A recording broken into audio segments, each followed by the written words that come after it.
So my name is Govin Whittles, the host of the IMM Institute's Friday Flash Talk.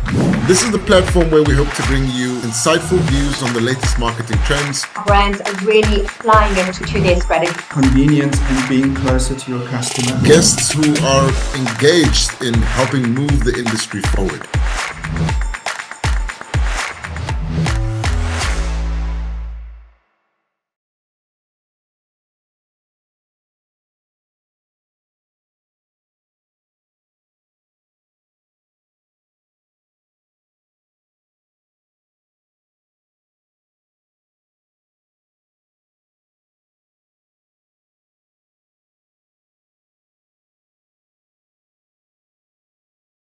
Good morning and welcome to another installment of the IMM Institute's Friday Flash Talk. It's great to be back and great to continue the conversation around the latest marketing trends and supply chain trends. And this is the platform where we hope to explore where the industry is going, but also what's working and what's not working. And today will be another one of those conversations which we hope will enlighten your perspective and give you the tools that you need to make better decisions within your marketing teams. And today's topic is one that we have anticipated for a long time. So, do you know that there is a modern marketing currency that is far more valuable than money? Of course, we are talking about the attention economy, and that's the focus of today's Friday Flash Talk. My name is Govin Whittles, and as usual, we bring in some of the brightest minds in the marketing industry to come and talk about some of these topics. And discussing the attention economy today, we have Simbarashe Takafakare, who is a marketing professional with expertise in digital marketing, brand management, data analytics, and sales. Simba has a background in international business and a master's in business management. He specializes in driving brand awareness, customer engagement, and revenue growth through data-driven marketing and innovative digital campaigns. His ability to craft compelling strategies has helped businesses enhance their marketing presence and achieve measurable results. Beyond his professional work, Simba is passionate and about sharing insights on marketing, creativity, data science, and business growth. He writes Smart Creative, a weekly LinkedIn newsletter that I've seen that explores the intersection of data and creativity in modern marketing. His thought leadership and practical approach make him a valuable voice in the industry, helping businesses navigate the evolving digital landscape. In other words, Simba gets stuck in on a daily basis. Yes. And it's great to have you here, Simba. Welcome. Thank you so much for having me. And our IMM graduate school specialist today is Thomas Oosthuizen. Thomas will be helping me navigate this conversation, sharing his insights. And Thomas is a marketing strategist that's worked across 38 markets. Thomas launched brands like Emirates into Europe and Africa, Outsurance, Anglo Gold Ashanti on the New York Stock Exchange, ETV 2020, BrightRock, Classic Food Brands, ITL, Vodacom, Sasol, and MTN. Thomas is such a seasoned professional. It's hard to describe everything that he's done. With MTN, he's trained 850 marketers across their 23 operations and compiling their brand and FIFA World Cup strategies. He's a global consulting director for the technology arm of WPP. He transformed the company into a digital consultancy. Thomas holds a PhD in marketing.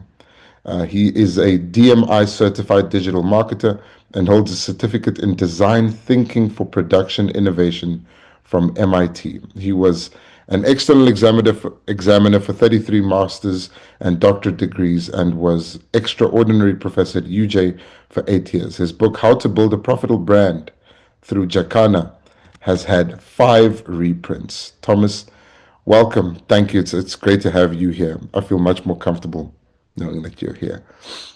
Right. Wow, So that's a very impressive resume right there.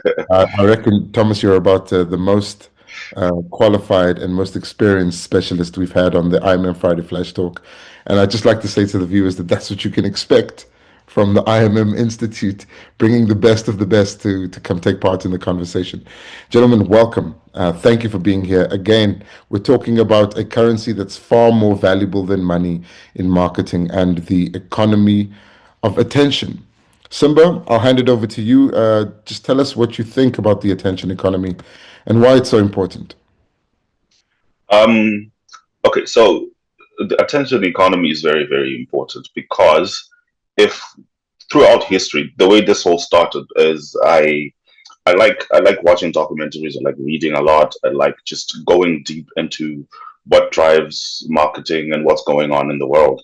And I watched a documentary that was talking about how like back in the days when the media started like flourishing and all like radio, TV, and all that, we saw that in all those media stages when radio started, it's the advertising guys that would go in and then they would put money into that, like into shows and things like that. So people used to be these dramas and all these things, and then same thing moved with the televisions, and then there came these soap operas, and the way that actually they ended up getting that name is because a lot of soap um, advertisers used to use those shows because that's where their attention was. And marketers and advertising, creativity, all it's like a flow. That's where marketing goes where the attention is. So wherever the eyes, wherever the ears are, that's where we go because we're trying to reach as many people as we can. And in this particular case now, like the digital era, everyone is producing content and everyone is producing media. Everyone, like you find a teenager with hundreds of, an audience of hundreds of thousands of people, which is really impressive. So now it becomes a currency where each like a person can leverage their following and their audience to get to drive brands to push opinions forward, and then we get this whole influencer thing that's happening now where um, people with a phone with a camera, they just record their lives and they're talking about whatever they're going through in their lives. And because of that, now as marketers, people start going after that attention and that influence so that they can reach more and more people. And that's become such a huge currency because we see that I'm forgetting where I was reading this exactly, but they were talking about how ad spend is now dropping in traditional media in places like television and things like that. It's more on social media now in the digital side, like with influencers and those kinds of people. So this currency it's growing more, and it's now it's so precious now because every single person wants to be online, and because of that, it's difficult now to gain people's attention. And if you have that attention for that a particular brand once, and you have the people's ears and eyes, that is very, very important currency to have. Absolutely. I've always wondered what kind of attention is important. Thomas, what do you think of the attention economy and what it offers to brands in terms of results? Um, Thank you, Gavin. Yeah, no, Simba is absolutely right. You know, I can tell you that it was interesting. The latest Brand Z report from Kantar, they've been in business in that particular survey for 25 years. They quote that 71% of the brands that have become prominent were differentiated. Now, for me, differentiation translates directly into, call it, the attention economy, because basically differentiation makes you stand out and says either message wise and or creatively you are different, and we have notable examples like Amazon and Apple and a whole host of other companies like that. So I fully agree with that. I also had the experience, and I was fortunate because I've been very fortunate with working with amazing clients in my life that we found that the impact or the attention economy translates into saving money. In other words, if you have high impact with something, you can actually spend less money. Whereas historically, to go back to what Simba said, Unilever and Procter and Gamble had to buy attention in inverted commas. Now, differentiating and creative impact changes that dynamic. In other words, if your impact is high enough, you will gain the attention and you will actually need to spend less money. But that's pretty hard to do. It's a much more complicated, and despite much research, the old historic company, Taylor Nelson, that finally I think also ended up in Kantar with all the mergers, had a very interesting way of researching that. And there's been many attempts to research exactly, but I think most people in the industry, and I'm sure you will agree with that, Simba, most people in the industry will tell you their own theory about how the impact works. I can tell you in many instances, TikTok, I would actually have no idea why a particular person becomes popular. Because it's not necessarily because it's so different or weird, sometimes very weird. And I think the more weird it is, but that's again differentiation. It appears different. It's greater in terms of impact. I think those audiences are far closer to the people around them, so they can actually directly appeal to them, where often marketers, I think, are twice divorced from those markets. So in a weird way, creating content for your own group or people like yourself clearly must have an impact in terms of that. I mean, I heard an amazing stat on Monday that somebody in a conference said that TikTok has now become one of the most successful sales media, where people see things on TikTok and something like 70% will potentially buy the product that they first saw on TikTok. Now, that's an amazing stat. I don't know whether that's true, whether it's validated, but that came from a TikTok person that actually works for TikTok in America. Now, of course, one can argue that maybe it's not really true. But I mean, the point is the attention economy is real. It saves a company money, but it's very hard to define how you can make differentiation actually works. But Simba is spot on. It's a major challenge.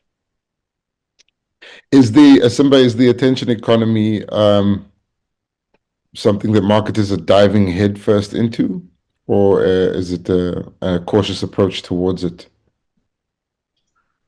So the smart marketers are actually leveraging this and using it to the benefit of their brands, because with marketing, anyone who's ever worked in marketing understands that it's always changing. Something that worked a week ago may not work this week. And also it's all about learning and going with the times. In marketing, you never want to be stuck in the past, because people will move forward and they'll move on. So people, like in marketing, people can see that, okay, this is where things are going and this is where we are. So we need to leverage this to actually use it to our benefit so that we can win. So for example, like with the same example that I was giving you back in the days when people were on radio or TV and there was no internet, right? So companies like, let's say Unilever, like those big brands, right? There was no other way that a mother or a father that was going to work back and forth would ever get in touch or in contact with a brand like that, or get constant information from them. The only time they can get in touch with that person or that brand is when they switch on their radio and a show comes on, and then like an ad comes up here and there. But then right now, those companies and those businesses, they have a presence online, they have a website, they have social media, so they have influencers that they're working with, and they're constantly putting out information out there and trying to be relevant, because there's so much noise in the world right now. There's so much noise in the world, and there's so many things. Yeah. Go on. It's interesting that you say that. and I think Thomas mentioned this point about TikTok and people being able to appeal to customers through the app. Most of those people are just customers or people with their own following online that end up unintentionally or without being prompted to do so, endorsing a brand, and then that goes viral, and then the brand approaches them. What do you call that, Timber? Is that reverse marketing? Or Okay, so that's user generated content. It's so user generated content. You always, as a brand, you want user generated content because it's real. Uh, right now, people now understand and they know because of the constantly being exposed to media on your phone or whatever. You can feel an ad, like you see an ad and you're like, ah, you don't want to be advertised to. You know what I mean? So the best way that a brand can reach you is when someone just says something about a brand in a video that you're already watching, that you're interested in. And next thing you know, you're like, oh, okay, that's, you know what I mean? So that's the best. User generated content is always the best, where like it's unsolicited or whatever. but Thomas, even that feels a bit cringy when someone's busy, when I'm busy watching a video and someone says, "Okay, let's take a quick break. I want to tell you that this video is sponsored by this brand."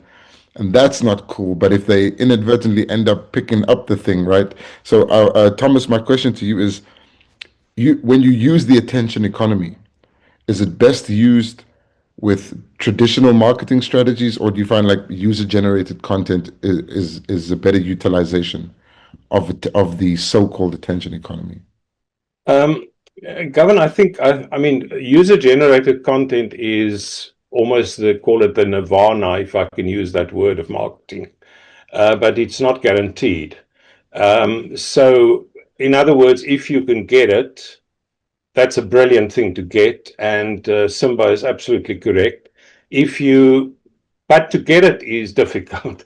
It's not a thing that you can necessarily go and sit and plan for. You know, it's, and again, it's got to be differentiated. There's got to be some thought that goes into it. Now, often that stuff is done by default by, say, a teenager or somebody that almost becomes an influencer overnight. I was watching something the other day of people that do the skywalking. You guys may remember they had a lot of them in Russia years ago, and quite a lot of the guys were actually killed in the process. But I mean, that was a major driver of influencers because people love to see people on these incredibly tall buildings in China, you know, literally hanging from some sort of flimsy, pole. So it's a, if you can get it, it's an enormous bonus. It is difficult to plan for it. My view has always been be different. And I think that's in a way irrelevant what vehicle that goes into. Um, if it is people going into a store, it'll be the way that you package. That has enormous impact. I've seen it so often across working with FMCG brands, working with soft drinks. If a brand is differentiated, if the bottle shape looks different in a fridge, those kinds of elements stands out. If you stand in the checkout line at a shop, waiting to pay, and the one chocolate, count line, as we used to call them, look very different from the one next to it, then there is a greater likelihood the person will pick that up. Now, so the attention economy has got to go across all the different media types and all the different applications you have. So we've got to have the toolkit and leverage the toolkit of marketing to essentially ensure that we have a greater than average chance to be selected by the consumer. That's a hugely important element of that. And what will achieve that? Now, and then, look at what can I buy, what can't I buy, and ensure that I've got a very simple philosophy. I always say, as a marketer, at the end of each day, you must ask yourself, what value did I add to my brand today? If the answer is no for a week, then you must find another job. Um, so what value do we add? And the value we add is how do we make our brand stand out? Again, to use the brand Z analogy, if 71% of the brands that sustain themselves over 25 years are differentiated, then it tells us a huge amount. It shows that those brands have had the opportunity, out of all the millions and millions and billions of brands around the world, to stand out, be seen, be noticed, and essentially be bought. Thomas, you've mentioned some cool examples about how to differentiate yourself in the shop front, right? Could you continue along that train of thought, like for marketers who are watching or wondering what strategies they can use to differentiate themselves in the digital space as well? Yeah, it's absolutely, Govan. That's yesterday I opened a site, by the way, just because I'm doing something. So I opened a site, and it was for a store in called Mumsy in Egypt. Now it does have, I believe, one outlet. I'm not sure, it may have more than one, but it's essentially an online business. If you open their website, it's a beautiful, beautiful website. So when somebody sees that website, I can tell you right now that want to engage with it. It doesn't show you rows and rows and rows of clothing like Amazon will show you. But I mean, Amazon in its own way also works extremely well. But what it does, it shows you image appeal. It shows you the kind of people that'll buy Mumsy wear. A lot of it's Egyptian themed, but it's very classic. It's very unique. It looks different. You're not going to find the same thing in Zara or H&M. This is a clearly differentiated brand. Now that's very clear from the website. It's incredibly easy to navigate. It keeps your attention. It doesn't immediately confront you with 15 dresses to buy. It gives you that soft intro, the kind of people you'd associate with. So in the digital space, it's more problematic in my view. I happen to live in London. The complexity of the number of, I actually want to get out of Facebook. I no longer can handle the number of ads the number of ads that I'm exposed to on any given day. 99% of that totally mistargeted. People will try and sell me, yesterday, electrical gadgets like power, what do you call that? Power surge protectors and all sorts of nonsense like that, that I'm certainly not going to read. But it's become so proliferated. Now, there is no thinking that goes behind that. And to go back to a point that you guys made earlier, marketers, in theory, know what I've just said. In practice, I find that despite the fact that we know that award winners at Cannes, from research, are more likely to create sales too. Not all of it, but a lot of it. So if they win an award, they are different. They get the attention, to go back to Simba, and you get good value for your money if you're a marketer. But the number of those, by all research, is low. In other words, it's probably 90% of so, 85%, some people will tell you, of the marketing material out there is not impactful. So there's a huge percentage. We talk like Simba will and I will, we excited about it and enthusiastic. So we will take the great examples because it motivates and inspires us. It also motivates the average marketer, everybody, it motivates you.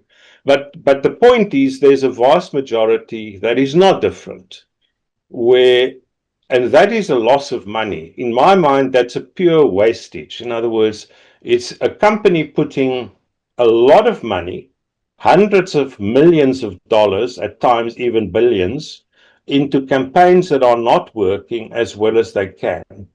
So the attention economy must be a driver for us, and we must be a lot more aware of it than I believe we currently are as marketers. And we need to work, in my view, a lot harder at it. Because if you work harder at it, and if it becomes a singular focus, then I think you can start becoming more efficient.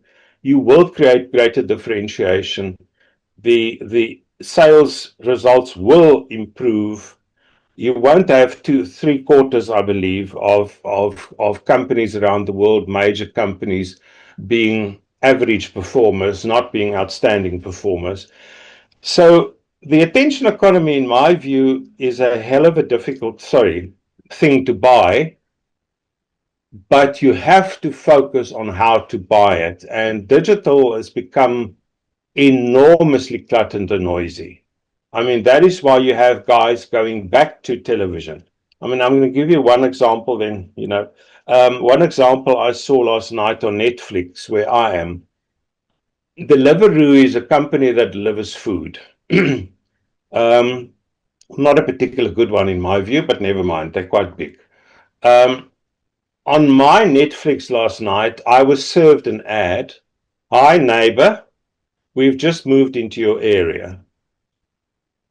Not creative, but the mere fact that they say, hi, neighbor, we've just moved into your area, is a pertinent message. So they say, Govan, I've just moved into the area where you live. You can now order from us. So, that's what media can do today. Now, and that's how we need to think. I think for them, it was a clever move. It was a good thing to do, because if somebody says, I'm your neighbor, I came to say hi, you at least try and be courteous and listen. But it takes thinking, it takes thought and ideas, and it takes hard work. What value can I do today and add today to differentiate and add value to the brand and the business I work for? But then you raise a good point, Thomas, and Simba, you've probably experienced this as well, is when people capitalize on things or in spaces where we already have a lot of trust, and then they don't deliver, and then it breeds resentment. So I have a huge history of small town living, and now all of my neighbors have come across to say good afternoon. We've invited them, we've given them, say, a sticky braai or whatever on a Sunday, to say, no, welcome to the neighborhood. So the brand does that, Simba, and then when they deliver, they're late, or the packaging is falling apart. Now I'm like, you know what? You've exploited the thing that is tied to my childhood, and now you've not delivered. And that, I swear to you, that will turn me off completely. So the question that I'm actually asking is when you're working in the attention economy, right? What are your considerations towards the possibility of someone or a customer resenting your brand if you use it incorrectly, or if you tap into, because attention economy is a lot about tapping into things that people know already. You show up on their favorite people, you show up with their favorite people, you in their favorite spaces. So how big of a risk, like how does a marketer approach that actually? There is a risk. So there is a risk of in business. Sometimes things don't work as they're supposed to, right? And this is where also PR is very important. Where if things then don't work out as they're supposed to work out, how then do you handle that in a PR way? You don't want a situation where something like that happens to you, and then we're just like, it happens, and that's not good. So when something bad then happens, it's depending on the situation, you always want to, first of all, address it. You don't want to ignore the situation thinking it'll go away, especially online. If someone, say, for example, comes to your comment section of a brand and then they're not happy and then they type something and then you decide not to respond, just to keep quiet, thinking it'll just blow over, it'll be fine. You have to address the situation. And if you're at fault, you always want to come from a position of resolving the situation. Do you get what I mean? Not to resolve, to absolve blame, and to just say it's your fault, it's you. Do you understand? When someone has a problem with you, especially with a brand, you want to understand them first and then deal with the problem, with the situation. Because people are watching as well. As you're dealing with that, people are watching too. It's Yeah. a bit different in the media industry because our main thing is if it's a frivolous inquiry, don't give it air because it only undermines your credibility. Yeah. What do you think? So it depends. It depends with what the issue is. It depends with what the problem is. So Mm, if in the example of Deliveroo, like you said, if say for example the person was late to deliver a product, and then you come on our page complaining that, guys, you said you're in my neighborhood, I trusted you, you said you'll be here in the next, I don't know, 5 minutes, and then you came 20 minutes later. In that case, I can't just let that blow over. I mm, have to address it. But then also comes a situation where someone, or for example, still with the delivery case, someone says, someone took a bite out of my food before they delivered it. I can't just let that slide and say that's frivolous. I have to address it and follow up and deal yeah. with it, right? But then Yeah. there's certain situations now where someone is just seeking attention. They're trying to sue. They're trying to, but still, you have to do your due diligence to know, is this just a frivolous thing? Is this like a serious thing? Is it? You have to, because in the digital world, everyone is looking and everyone is watching. You know, so however you react to that situation, people are watching. You'll either lose customers or you'll gain customers from that situation. And that brings us to the next point, which should have probably been the first point. But I'd like both of you gentlemen to tell me and our viewers what are the elements that make up the digital economy? Not the digital, the attention economy. What is the attention economy made of, right? And when you're in marketing, how do you use the attention economy? Um, okay, so if, this past couple of days, I've been reading up on the rule of seven. It's this concept that Hollywood guys came up with back in the day. They say that someone has to see something 7 times for them to convert or to think about converting or something. It's just, those principles in marketing and those rules in marketing. So this is one of the reasons why back in the day ads had, like, they would repeat something so many times just so that it sticks into your brain and you can, you know. But now, because of that, we have different channels now. So we have, you have to create like an omni-channel type of system. So you have different platforms. You have your Instagram, you have your Meta, you have your Facebook, you have your Twitter, you have Threads, you have X. I mean, which is formerly Twitter, and then you have all these other platforms, right? So you want to create an ecosystem. Like, you want to create an omni-channel that's seamless, where a person, if they go to there, they see you there, but then you don't want to be repeating the same thing all over. Yes, you're selling the same product, but it has to be a different messaging in different ways that fits into the different platforms.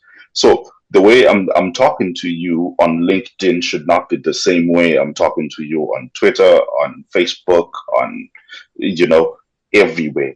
So that's where now, in the digital age, it's those different platforms together.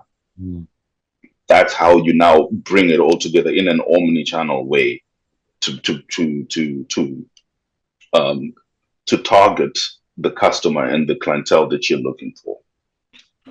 Thomas, what are the elements that make up the digital economy, and how do you use it? Um, just I just I just want to comment on something, Gavin, that Simba said. The interesting thing is that Amazon has got this thing that it does these days. If you buy a product, if you scroll down, it'll tell you if it's a highly returned item. So it uses the data, and it tells you this product is often returned. So you're not going to buy it Mm. because you know that you're probably going to just send it back, which is it's not a hassle. Amazon's not very good with that, but still, it's a hassle. So you just don't buy it. So the interesting thing that goes back again goes back to what Simba says. The attention it gives, and by saying, do not buy this product, it's not a good product or a brand, is incredibly meaningful. And then on top of it, you're always on some issue from call it all the stakeholders. You have to be conscious of whatever happens every single moment of every single day, and that's 24 hours. And I think many companies don't have the structure and format in place to manage that and handle that. From a digital point of view, the tools of digital will and have changed a lot and will keep on changing. We had MySpace before we had Facebook. Clubhouse was an incredibly dominant medium 3-4 years ago. It literally came up and died. So the media changes. 5 years ago, well, maybe 7 years ago, we didn't know about TikTok. Now TikTok is massively dominant. So the reality is the channels per se by which you buy attention will inevitably change over time. The website remains a very core component of that because the website essentially becomes the place where people get pulled into to try and create a sensible database, and then becomes the area where people sort of disseminate it from. But as you know, many companies do not even use a website. They will have a very extensive Facebook presence, etc., etc. So the tools of the attention economy will change. And I think as long as the marketers are conscious of what those current tools are, the ones that create the best impact, the ones that's correct for the market that you're aiming for, and that's whether it's retaining customers or growing customers or acquiring new customers or entering new markets or entering new countries. You will select the digital channels, but the channels per se, I think in terms of brands, will forever evolve. I mean, if you start looking at Meta, I was looking at the figures the other day. If you look at the income of the revenue of Meta, the revenue of Google, the revenue of Salesforce, the revenue of those massive platforms, the revenue of Amazon outside of its products. If you look at the advertising revenue of those companies, they are now so dominant globally that, I mean, I think Meta alone the figure I had was $350 billion. Jeez. Then you have groups like WPP, that's $16 billion.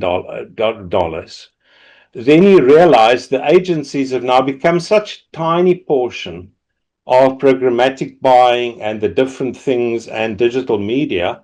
And I mean, here digital media is still, I think, 60-70% probably now of all marketing spend. I think in America it's the same kind of figure. Obviously, it varies from country to country.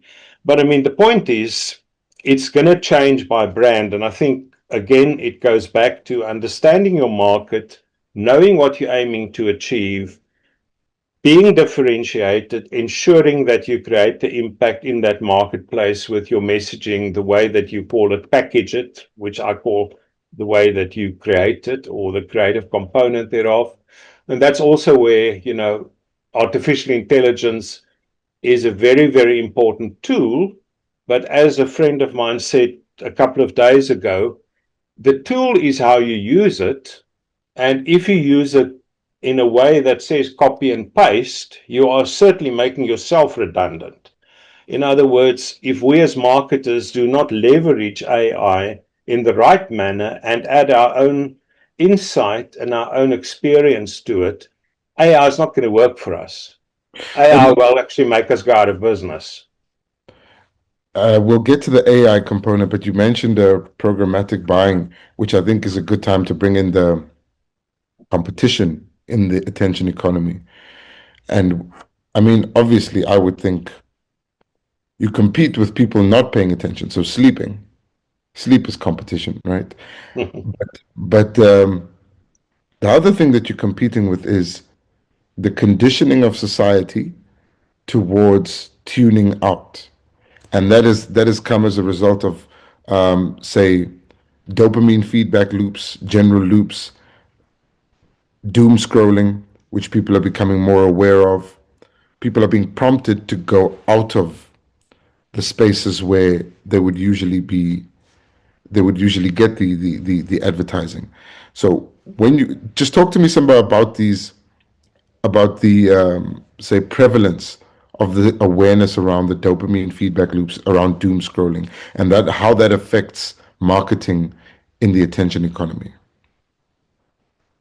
Well, obviously, at the end of the day, like we want people to look at to buy our products, to see our brand everywhere and all that. But obviously, we don't want to be doing that at the expense of people's health, at the expense of people's mental well-being, and so on and so on, right? So you don't want to constantly be pushing media and content in front of people who you know that people are suffering from this particular case. And the thing with marketing, like I said, it's constantly evolving. It's constantly evolving. I can tell you this right now. If the internet stops, businesses will find a way to sell. And marketers will find a way to market to people. So even with all these safeguards that are being put, that are being placed in terms of doom scrolling and all that, there's still a way that companies can reach people. So one of them is with when it comes to Facebook, um, people as a whole, we just have pages on that platform, but we don't own that platform. Facebook owns it, right? So there are certain ways that you can still reach your target audience, which is emailing and and website, just like Thomas was saying, right? Because with email, you own the emailing list, so you can reach them when you want to reach them, and you can send them. And the people that are subscribed, you know, they're people that actually want to be receiving media from you and content from you. That's a good mailing list there.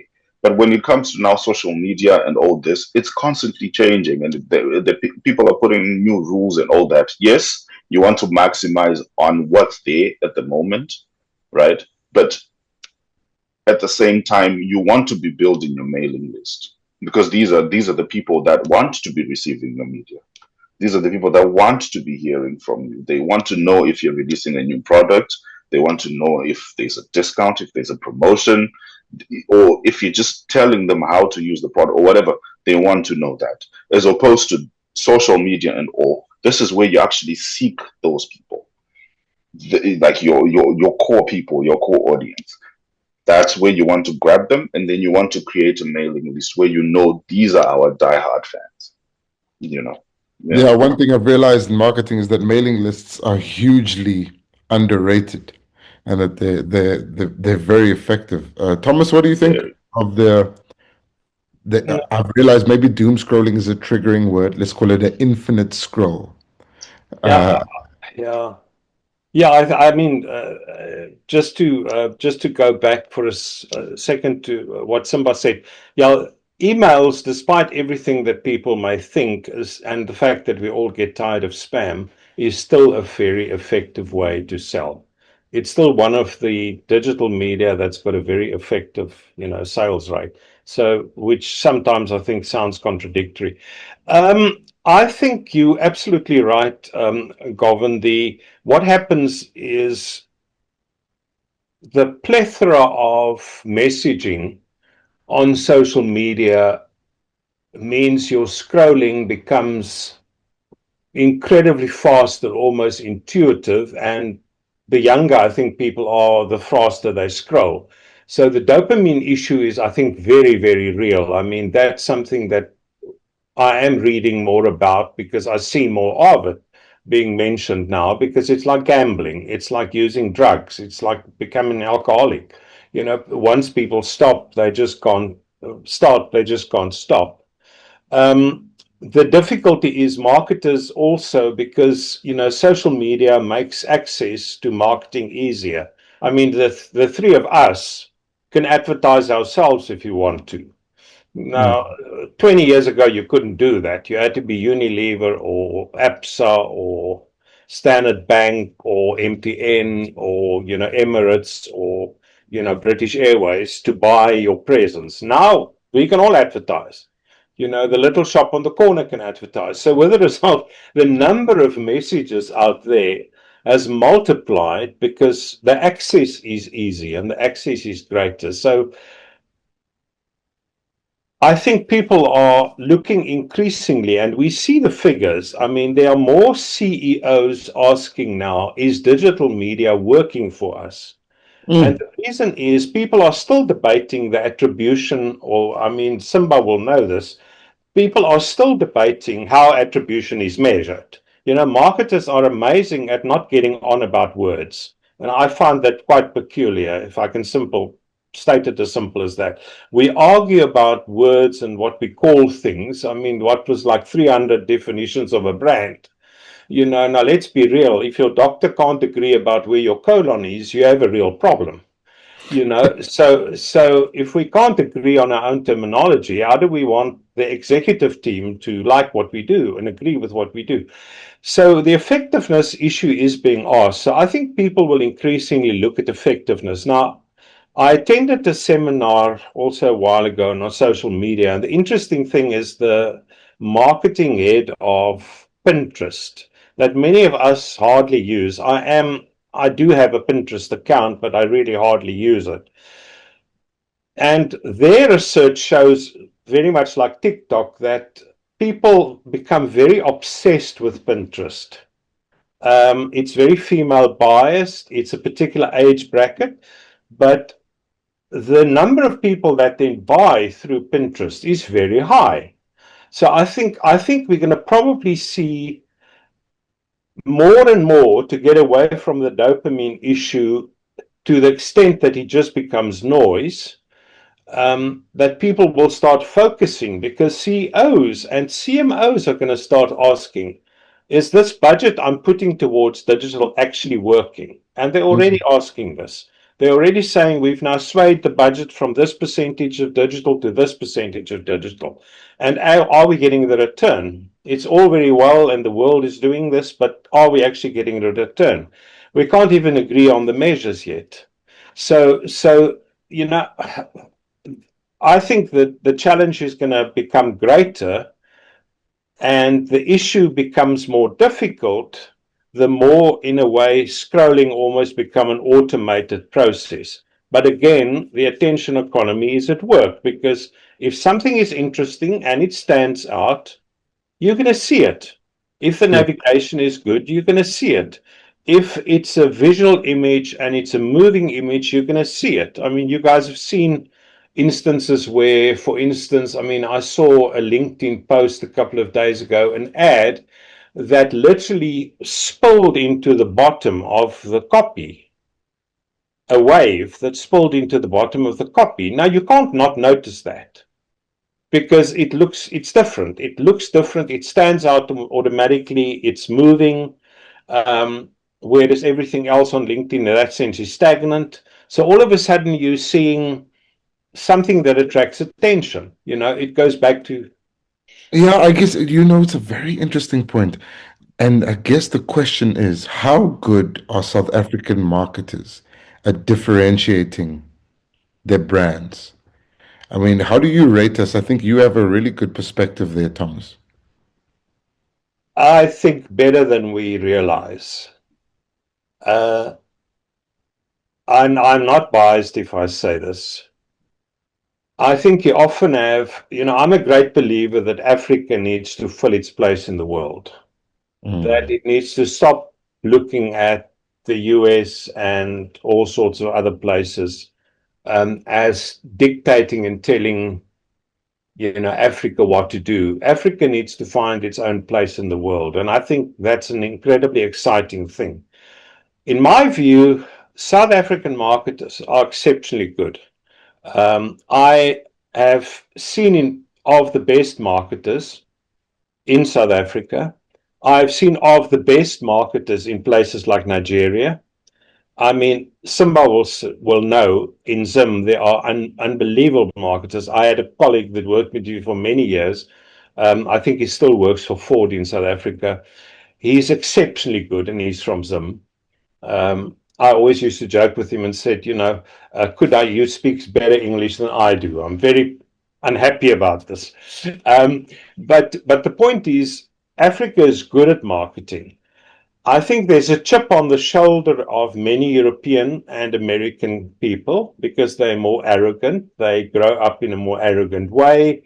They were historically seen as being the leaders, rightly or wrongly. It, in a way, becomes a self-perpetuating cycle. But we must please not underestimate the capability in Africa. And I do not say this subjectively. Dubai is a good example because, I spent so many months and time in my life there from very early on with Emirates. That place became, in a way, a pioneering place. In other words, it didn't necessarily copy the rest of the world. It wanted to be the best at certain things. That, for me, is the philosophy that Africa should have. We want to become the best. We will be our own people. We'll do it differently. We won't do it exactly the same. We will take a bit from China, a bit from even Iran, a bit from America, a bit from Germany. And we're going to become the best. And many of the marketers in Africa have been trained in the Northern Hemisphere. They were trained there. And yet, Simba, I know that African marketers have the unique ability to create things that come across as organic and just feel organic. Just something that about what we do has that touch that hits right to the heart. The problem, though, is exactly what Thomas mentioned, Simba, is that CMOs and CEOs are saying, but are we really getting ROI from this digital budget? And do we really have the tools to measure whether we're effectively using the attention economy to not only improve the reputation of the brand, but get results? So how do you see us navigating that, Simba? I mean, does the answer lay in AI or what? Okay, so I'll tell you a story. There's an ad I once ran, right? It was a campaign, and then we had a form that a person would come to our website, and then they would fill in a form, and then a salesperson would then call them and get in touch with them and try to find out, how our product can solve the issue that they were having or whatever. And I found that of the, let's say, 100 people, for example, right, that would have filled in that form, about 70 of them didn't even know about filling in that form. Yeah. So it's a platform that I had used, right? So what was happening was, based on my research, a person would click the ad because they would have seen it maybe in a game when they were playing a game, when you're trying to close a game and then you click the ad. And then it takes you to the page, to where you're supposed to be filling in the form, right? And then when the person gets there, they just autofill and then they leave and they continue with their lives. Now, when we're trying to call these people now, okay, so did you get, like, they're like, no, I have no idea what you're talking about. I have no idea what you're talking about. And that's now it's a targeting issue. Two, it's an attribution issue. An attribution issue in the sense that I didn't know for example, like with Google Ads, they pop up many places, YouTube, on many platforms, right? So I didn't know, even on games, display ads especially. So I didn't know where exactly those ads were coming from, what's the issue, why is it happening, and so on. So when it comes to analytics and all that, there's room for us to be even more targeted, but then also because of the data rules and things like that, you don't want to be invading people's information to the point where for certain this person needs to be buying diapers because they're about to have a kid. Do you know what I mean? Like, it's a bit too much. Yeah, exactly. But then as a marketer, I mean, if you give me that information, I'll take it, I'll sell to the person, but there are rules and regulations to this thing. So you find that in the digital world, people are just throwing information out there, and then they're just hoping. You know the parable of the sower, where like you just take seeds and you throw, Yeah. and then if they land on good soil, good. If they land on the rock, well, it happens. And then but targeting is the key. You want to be good at targeting your audience. You don't want to just be throwing things out there, and seeing what sticks. Yes, you want to experiment with the content in terms of the advertising, the type of ad that you're putting out or whatever. But you always want to know the group of people that you're reaching so that you maximize on the conversion, because it's never 100%. And you know what? If you're getting like, let's say, over 50%, or do you understand, of the people that you're actually reaching, you're doing extremely well. Do you understand? Because targeting is quite difficult to do, especially in marketing, depending on the product that you're trying to sell. Because there's certain products that anyone at any age can get, but then there's certain products where targeting becomes a really, really big issue. So I think with marketers, what we have to work on really is how to target the right people and where they are. Not just because, okay, so what can happen is someone says, we want to hire someone to do digital, right? Okay, the person comes in and is like, you know what? Create content and just start putting it out there.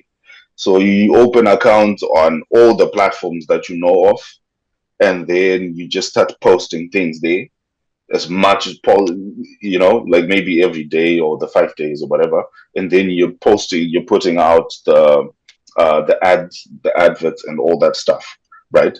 Now, the people that you're actually reaching, for example, Thomas was talking about how was it a power drill or an electric something that they saw?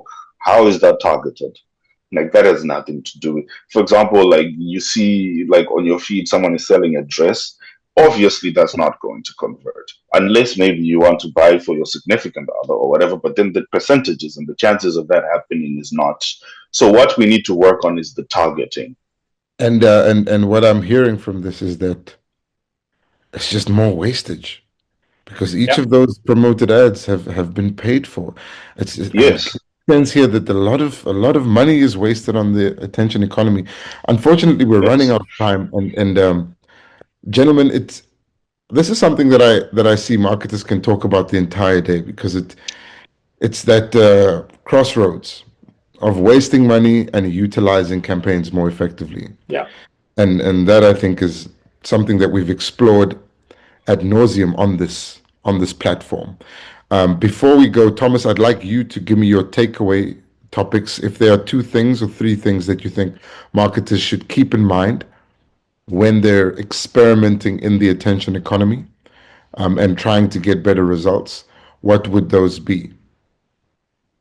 Gavin, I think the first one for me is, how do we differentiate?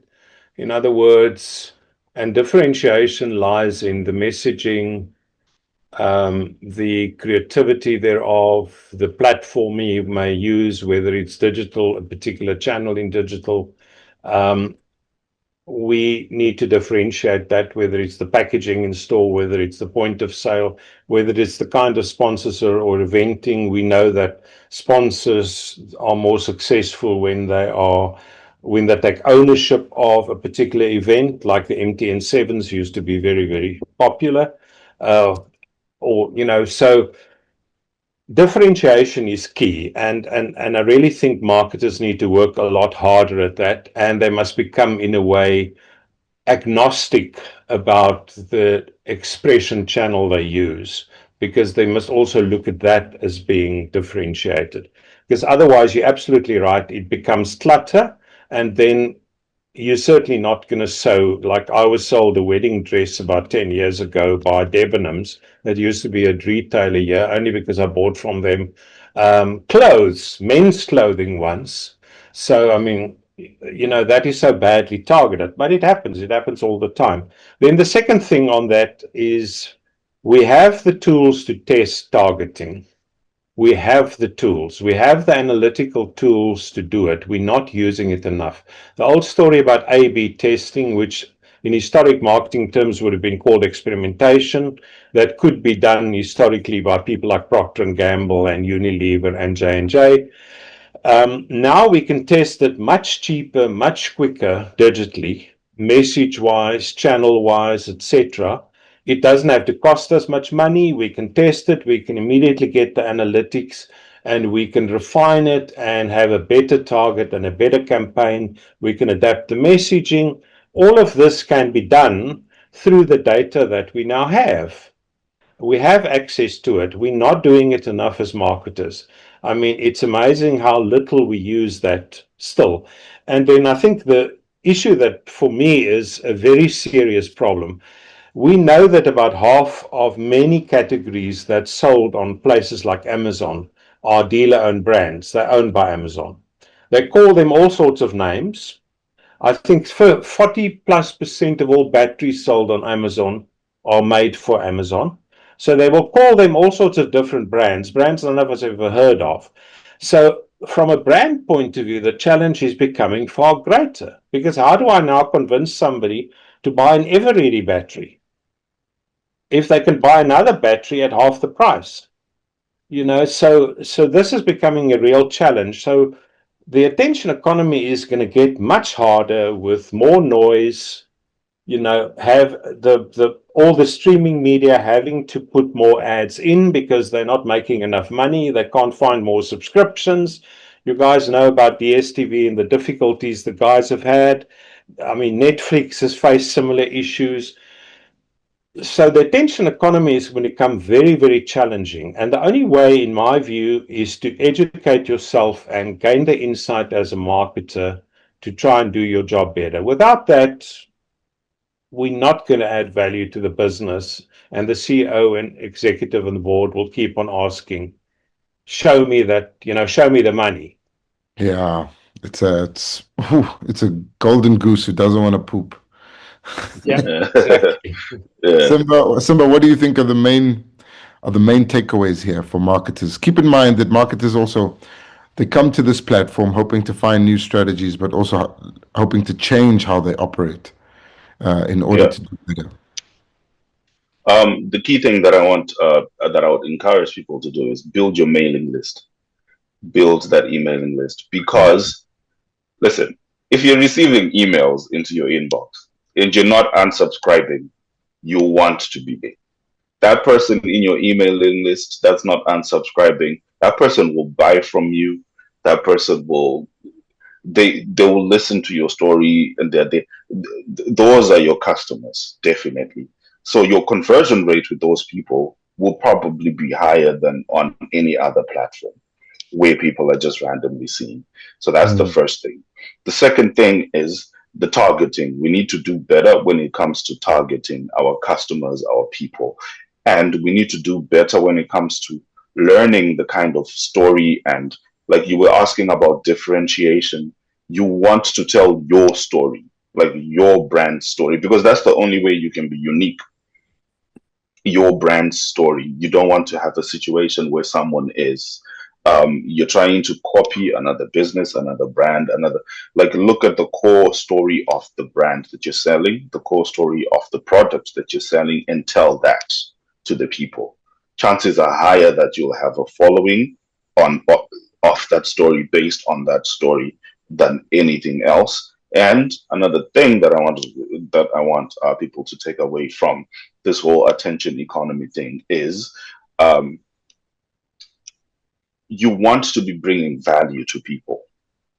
It's not about the noise. It's about value. It's about bringing value. For example, I'm selling water, right? Instead of taking pictures of water and posting them, I could be telling you about the benefits of drinking the water. I can tell you about how much water you need to be drinking in a day. I can tell you about where we source our water. I can tell you about you can bath with the water. I can tell you about, like, maybe wake up, drink a glass, another glass or two, another, and then by the end of the day, you've 2 liters of, tell a story behind a brand, like let it be engaging and interesting so that it doesn't feel like, like you're being sold to or whatever. And you want to collaborate with people like with influencers and people like that, but it has to be a good fit. It has to be a good, you don't want a situation where you're now doing a PR because an influencer did something, like, and starts going back like, no, no, no, no, we're sorry, like, but that's another thing. And you want to know if the influencer's core audience match what you are selling and what you are talking about and what you are doing. That's those are some of the key takeaways that I think people should go with this. Oh man, incredible points. But I think that also this conversation will probably lead to people trying harder to be different. I really do hope so. Yeah. Thank you for your time, gentlemen. It's been enlightening as always. Simba Takafakare and Thomas Oosthuizen, thank you for joining us on the IMM Institute's Friday Flash Talk. We now know why the attention economy is more valuable than money. It's because of the opportunity. It doesn't mean that we're using it enough, though. But I do thank both of you and thank you for watching. This has been another installment of the IMM Institute's Friday Flash Talk. I'm Govin Whittles. Remember to share this conversation on all of your social media platforms. Join in the conversation on LinkedIn. Let's hear those comments. Tell me what you think. But more importantly, apply what's been talked about here to your next strategy meetings. And hopefully you'll emerge with a better outcome. You definitely will seem plugged in, and I think that you'll probably be going down the right road to improving the outcomes in your business. Once again, thank you so much, and we'll see you guys next time.